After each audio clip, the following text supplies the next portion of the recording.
BVI long trọng tổ chức lễ kỷ niệm 20 năm thành lập 1996-2016 để cùng nhìn lại chặng đường 20 năm qua với những thành tựu đáng tự hào và cùng hướng tới tương lai, một tương lai đầy thử thách nhưng cũng rất nhiều cơ hội rộng mở.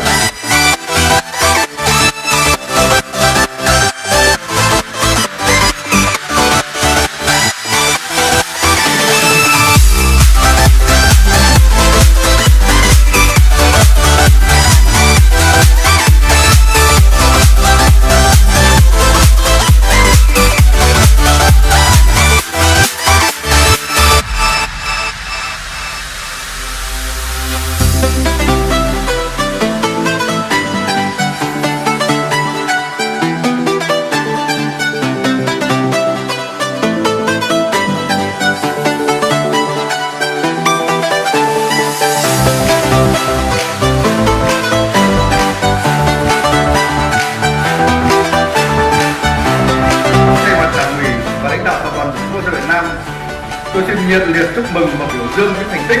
mà tổng công ty BVI đã đạt được trong suốt 20 năm qua. 20 năm không chỉ chứng kiến sự tăng trưởng ở sự quy mô mà còn